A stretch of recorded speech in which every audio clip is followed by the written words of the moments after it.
Hard core of റോഡർ അല്ല. പക്ഷെ നിങ്ങൾ നോക്കും ഇതുപോലത്തെ ട്രെയിൽ റൈഡിംഗ് ഒക്കെ ആണെന്നുണ്ടെങ്കിൽ നിങ്ങൾക്ക് ചെയ്യാനായിട്ട് പറ്റും. ഒരു ഹാർഡ് കോർ ഓഫ് റോഡറിന് എപ്പോഴും എക്സ്പൾസ് ആയിരിക്കും നല്ലത്.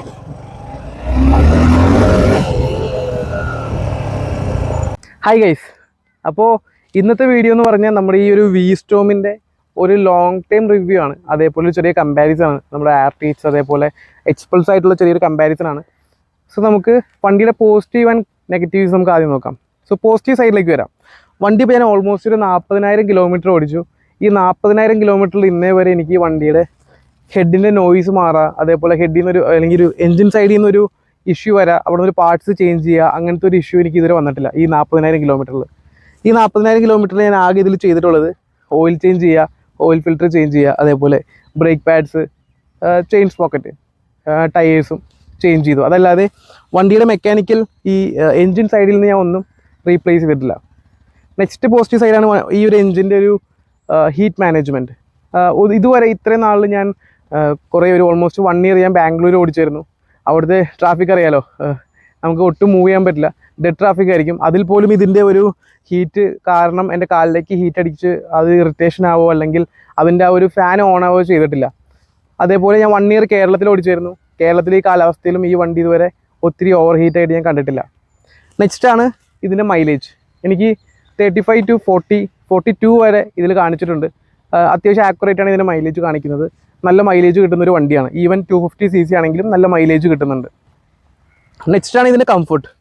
ഇതിൽ സീറ്റ് അത്യാവശ്യം നല്ല കംഫർട്ടബിൾ ആണ്. 2 ടൈപ്പ് സീറ്റ് വരുന്നുണ്ട്. ഒന്ന് കുഷ്യൻ്റെ സീറ്റും വരുന്നുണ്ട്, ഒന്ന് ഹാർഡായിട്ടുള്ള സീറ്റ് വരുന്നുണ്ട്. ഹാർഡായിട്ടുള്ള സീറ്റ് ഹൈറ്റ് കുറഞ്ഞവർക്ക് വേണ്ടിയിട്ടാണ്. അത് കുറച്ച് ഹാർഡായിരിക്കും. നിങ്ങളെപ്പോഴും ഈ സീറ്റ് ഹൈറ്റ് കൂടിയ സീറ്റ് എടുക്കുക, നല്ല കംഫർട്ടബിൾ ആണ്. ഞാനിതിൽ ഓൾമോസ്റ്റ് 500 to 550 കിലോമീറ്റേഴ്സ് കണ്ടിന്യൂസ്ലി ഞാൻ ട്രാവൽ ചെയ്തിട്ടുണ്ട്. ഒരു 300 കിലോമീറ്റേഴ്സ് വരെ നമുക്ക് കണ്ടിന്യൂസ്ലി റൈഡ് ചെയ്യാം. അതിനുശേഷം മാത്രമേ ചെറിയ ഡിസ്കംഫർട്ട് വരുള്ളൂ. ഈ 500 കിലോമീറ്റേഴ്സിൽ ഞാൻ പില്ലിയൻ വെച്ച് ട്രാവൽ ചെയ്തിട്ടുണ്ട്. പില്ലിയനും ഹാപ്പി ആയിരുന്നു. സോ പില്ലിയൻ ഫ്രണ്ട്ലി ആയിട്ടുള്ള ഒരു ബൈക്കാണ് വിസ്റ്റോം വരുന്നത്. നെക്സ്റ്റാണ് നമുക്ക് ഇതിൻ്റെ ആ ഒരു റിലയബിലിറ്റി ആൻഡ് റിഫൈൻമെൻറ്റ്. വണ്ടി നല്ല ബട്ടറി സ്മൂത്താണ്. ഹൈവേയിലൊക്കെ ഒഴുകി പോവും. വേറെ സൗണ്ടുകളോ ബഹളങ്ങളോ ഒന്നും ഉണ്ടാവില്ല. നല്ല കംഫർട്ടബിളാണ്. എൻജിനും ഒട്ടും സ്ട്രെസ്ഡ് ആവില്ല. ഈവൻ ആഫ്റ്റർ 500 കിലോമീറ്റേഴ്സ് വണ്ടി ഒരു 5 മിനിറ്റ് നിർത്തി കഴിഞ്ഞാൽ വണ്ടി പിന്നെയും റെഡി ടു ഗോ ആയിരിക്കും. നമുക്ക് ഇതിൻ്റെ നെഗറ്റീവ്സ് നോക്കാം. നെഗറ്റീവ്സ് വരുമ്പോൾ ഇനീഷ്യലി അഫ്കോഴ്സ് ഇതിൻ്റെ ഡിസ്പ്ലേ വരുന്നത് ഒരു LCD ഡിസ്പ്ലേ ആണ്, TFT അല്ല. നമുക്കതൊരു നെഗറ്റീവായിട്ട് തോന്നും. കാരണം ഇപ്പോൾ ഇതിനേക്കാളും പ്രൈസ് കുറഞ്ഞ വണ്ടികളിൽ TFT ഡിസ്പ്ലേ വരുന്നുണ്ട്. ഇതിൽ നമുക്കത് തോന്നും. പക്ഷേ അതൊരു ഫാക്ടറല്ല ഈ വണ്ടി എടുക്കാണ്ടിരിക്കാൻ. കാരണം നിങ്ങൾക്ക് TFT ഡിസ്പ്ലേ ഉണ്ടായിട്ട് വണ്ടി ഫുൾ ടൈം ഷോറൂമിൽ ഇരിക്കുകയാണെന്നുണ്ടെങ്കിൽ അതുകൊണ്ട് യൂസ് ഇല്ലല്ലോ. നെക്സ്റ്റാണ് ഇതിൻ്റെ ഒരു സസ്പെൻഷൻ ട്രാവൽ. ഒരു സ്പോർട്സ് അഡ്വഞ്ചർ ബൈക്കാണ്, ഒരിക്കലും ഒരു ഓഫ് റോഡ് ബൈക്കല്ല. എന്നാലും കുറച്ചും കൂടെ ട്രാവലുള്ള സസ്പെൻഷൻ ആയിരുന്നെങ്കിൽ നമുക്ക് കുറേ കൂടെ ഇതൊരു പെർഫെക്റ്റ് ബൈക്കായിട്ട് മാറിയേനെ. കറൻ്റ്ലി ഷോക്കപ്സ് നല്ലതാണ്. നിങ്ങൾക്ക് കോർണേഴ്സിൽ കർവ് എടുക്കാനും ഒക്കെ ഈ ഒരു സെറ്റപ്പ് നല്ലതാണ്. ഹാൻഡ്ലിങ് നല്ലതാണ്. പക്ഷേ നിങ്ങളൊരു അഡ്വഞ്ചർ ബൈക്ക് എന്നുള്ള രീതിയിൽ നോക്കിക്കഴിഞ്ഞാൽ ഈ ഒരു സസ്പെൻഷൻ നിങ്ങൾ ഒരിക്കലും സാറ്റിസ്ഫൈ ചെയ്യില്ല. പക്ഷെ നിങ്ങൾക്ക് മാനേജബിൾ ആയിരിക്കും. ഞാനിതുകൊണ്ട് അത്യാവശ്യം ഓഫ് റോഡ്സ് ചെയ്തിട്ടുണ്ട്. ഇതുവരെ അങ്ങനെ ഓയിൽ ലീക്ക് വരാ, സസ്പെൻഷൻ ഔട്ടായി പോവുക, അങ്ങനത്തെ ഇഷ്യൂസ് ഉണ്ടാവാറില്ല. അൺലെസ് നിങ്ങളൊരു ഹാർഡ് കോർ ഓഫ് റോഡർ ആണെങ്കിൽ മാത്രമേ അതൊക്കെ ഫേസ് ചെയ്യുള്ളൂ. ആ ഒരു 2 ഫാക്ടേഴ്സ് മാറ്റി വെച്ച് കഴിഞ്ഞാൽ ഇതിലങ്ങനെ പറയാൻ മാത്രമുള്ള നെഗറ്റീവ്സ് ഇല്ല. ഗിയർ ബോക്സ് ഒരു പൊടിക്ക് ടൈറ്റാണ്, അത് മാനേജബിൾ ആണ്. ഒരിക്കലും ജിക്സർ 150യുടെ പോലത്തെ ഹാർഡ് ഗിയർ ബോക്സ് അല്ല, ഒരു പൊടിക്ക് ഹാർഡായിരിക്കും. പ്രോപ്പർലി മെയിൻറ്റെയിൻ ചെയ്താൽ നിങ്ങൾക്ക് വലിയ ഇഷ്യൂ ഉണ്ടാവില്ല. ഇതാണ് ഇതിൻ്റെ ഒരു പോസിറ്റീവ് ആൻഡ് നെഗറ്റീവ്സ് വരുന്നത്. ഇപ്പോൾ വണ്ടി 40,000 കിലോമീറ്ററായി. നിങ്ങൾ ഈ കാണുന്ന പോലെ ഇതിന് ഫൈബർ പാർട്സിലൊന്നും ഇതുവരെ കളർ ഫേഡിങ് വന്നിട്ടില്ല. ഞാൻ നന്നായിട്ട് മെയിൻറ്റെയിൻ ചെയ്യുന്ന ഒരാളാണ് കേട്ടോ. ഫേഡിങ് വന്നിട്ടില്ല. അതേപോലെ നിങ്ങൾ കാണുന്ന പോലെ കളേഴ്സ് ഒന്നും ഫേഡ് ആയിട്ടില്ല. ബ്രാൻഡ് ന്യൂ പോലെ തന്നെയാണ് ഇപ്പോഴും ഇരിക്കുന്നത്. റസ്റ്റിംഗ് ഒന്നുമില്ല. സോ അങ്ങനത്തെ ഇഷ്യൂസ് ഒന്നും പേടിക്കേണ്ട ആവശ്യം ഈ വണ്ടിയിൽ വരുന്നില്ല. നെക്സ്റ്റാണ് ഈ വണ്ടി വാങ്ങിക്കണം, അതേപോലെ എക്സ്പൾസ് വാങ്ങിക്കണം. സോ ഇപ്പോൾ നിങ്ങൾ അതൊരു ടഫ് കോമ്പറ്റീഷൻ ആയിരിക്കും. കാരണം പ്രൈസ് വളരെ കുറവാണ് എക്സ്പൾസിന്. ഒരു ബിഗിനറെ സംബന്ധിച്ച് എക്സ്പൾസ് ഭയങ്കര ഈസിലി ആക്സസിബിൾ ആയിട്ടുള്ള ഒരു അഡ്വഞ്ചർ ബൈക്കാണ്. In terms of off roading Xpulse ആയിട്ട് ഇതൊരു മാച്ച് വരുന്നില്ല. എക്സ്പൾസ് ആണ് ബെറ്റർ.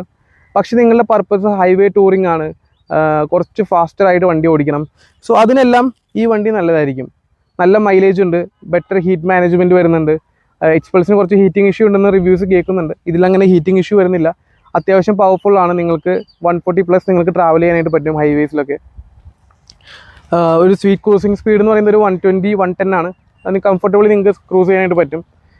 പിന്നെ എക്സ്പൾസ് ആയിട്ട് കമ്പയർ ചെയ്യുമ്പോൾ നിങ്ങളുടെ പർപ്പസ് നിങ്ങൾക്ക് ഇപ്പോൾ ഈ പറഞ്ഞതുപോലെ ഓഫ് റോഡിങ് അല്ല, കമ്മ്യൂട്ടിംഗ് ആണ്, ട്രാവലിംഗ് ആണ്, ലോങ് ഡിസ്റ്റൻസ് കവർ ചെയ്യണം, അതിനാണെന്നുണ്ടെങ്കിൽ വീസ്റ്റോം ആയിരിക്കും ബെറ്റർ ഓപ്ഷൻ വരുന്നത്. നിങ്ങളുടെ പർപ്പസ് ഓഫ് റോഡിങ് ആണെന്നുണ്ടെങ്കിൽ എക്സ്പൾസ് ആയിരിക്കും നല്ലത്. പിന്നെ നിങ്ങളുടെ ബഡ്ജറ്റ് ഇത്രയും ഇല്ലാന്നുണ്ടെങ്കിൽ അഫ്കോഴ്സ് എക്സ്പൾസ് ഒരു വാല്യൂ ഫോർ മണിയാണ്. ഇപ്പോൾ കുറേ റിവ്യൂസ് വരുന്നുണ്ട് കുറച്ച് നെഗറ്റീവായിട്ട്. സോ നോക്കി കണ്ട് മാത്രം എക്സ്പൾസിലേക്ക് നോക്കുക. നെക്സ്റ്റാണ് RTX വാങ്ങണോ അതേപോലെ വീസ്റ്റോം വാങ്ങണോ? രണ്ടും ഒരേ പ്രൈസിലാണ് ഇരിക്കുന്നത്. സോ എൻ്റെ അടുത്ത് ചോദിച്ചാൽ വാല്യൂ ഫോർ മണി ഏതാണെന്ന് ചോദിച്ചാൽ വാല്യൂ ഫോർ മണി RTX ആണ്. അതിലൊരു കോമ്പറ്റീഷൻ വരുന്നില്ല. RTXന് TFT ഡിസ്പ്ലേ വരുന്നുണ്ട്, ക്വിക്ക് ഷിഫ്റ്റർ വരുന്നുണ്ട്, ഒത്തിരി ഇലക്ട്രോണിക്സ് വരുന്നുണ്ട്, ഫീച്ചേഴ്സ് വരുന്നുണ്ട്. അങ്ങനെ ഒരു ഫീച്ചേഴ്സ് നോക്കിക്കഴിഞ്ഞാൽ ഇതിൽ അതൊന്നും നിങ്ങൾക്ക് കിട്ടില്ല. പിന്നെ നിങ്ങൾക്ക് എന്താണ് കിട്ടുന്നത്? ഒരു ബുള്ളറ്റ് പ്രൂഫ് എൻജിൻ കിട്ടും, വേറെ നിങ്ങൾക്ക് ഒരു നോൺസെൻസ് ഇല്ലാത്ത ഒരു നോൺസെൻസ് ബൈക്കായിരിക്കും നിങ്ങൾക്ക് കിട്ടുന്നത്. ഒരിക്കലും നിങ്ങൾ റോഡിൽ കിടക്കേണ്ട സിറ്റുവേഷൻസ് ഉണ്ടാവില്ല നന്നായിട്ട് മെയിൻറ്റെയിൻ ചെയ്ത് കഴിഞ്ഞാൽ. പിന്നെ RTX വാങ്ങിക്കണോ ഇത് വാങ്ങിക്കണോ എന്ന് വെച്ച് കഴിഞ്ഞാൽ ഇപ്പോൾ നിങ്ങൾക്ക് പൈസയുണ്ട്, നിങ്ങൾക്ക് മെയിൻറ്റെയിൻ ചെയ്യാനായിട്ട് ഓക്കെ ആണെന്നുണ്ടെങ്കിൽ RTX നല്ലൊരു ഓപ്ഷൻ ആയിരിക്കും. ഒരു കോളേജിൽ പഠിക്കുന്ന സ്റ്റുഡൻ്റ് ആണ്, നിങ്ങൾക്ക് മെയിൻ്റെനൻസ് ഒത്തിരി വേണ്ട. ഇപ്പോൾ ഈ വണ്ടിയാണെന്നുണ്ടെങ്കിൽ ഒരു 2500 നിങ്ങളുടെ ഒരു സർവീസ് കോസ്റ്റ് നിൽക്കും. സോ RTXൻ്റെ ഒരു ഫ്രീ ഓഫ് കോസ്റ്റുള്ള സർവീസ് ആ ഒരു റേഞ്ച് വരുമെന്നാണ് ഞാൻ കേട്ടത്. അതിൻ്റെ ഒരു ലോങ് ടൈമിൽ വരുമ്പോൾ എനിക്ക് തോന്നുന്നു സർവീസ് കോസ്റ്റ് കുറച്ച് കൂടുതലാവാൻ ചാൻസ്, എനിക്ക് തോന്നുന്നു ഒരു 5 to 8K അകത്തുള്ളൊരു സർവീസ് ആവാൻ ചാൻസ് ഉണ്ട്. സോ ഇത് വരുമ്പോൾ ഒരു പോക്കറ്റ് ഫ്രണ്ട്ലി ആണ്. നിങ്ങൾക്ക് ജസ്റ്റ് ഓയിൽ ചേഞ്ച് ചെയ്യുക, ഉപയോഗിക്കുക, വേറെ ഒന്നും ഇതിൽ മാറ്റേണ്ട വരില്ല. എൻജിൻ സൈഡൊക്കെ ആണെങ്കിലും പക്ക ബുള്ളറ്റ് പ്രൂഫ് ആണ്. സോ നിങ്ങളുടെ പർപ്പസ് നോക്കി നിങ്ങൾ ചൂസ് ചെയ്യുക. സോ എനിക്ക് തോന്നുന്നു നിങ്ങൾക്ക് ഇന്നത്തെ വീഡിയോയിലെല്ലാം മനസ്സിലായെന്ന് കരുതുന്നു. Thank you.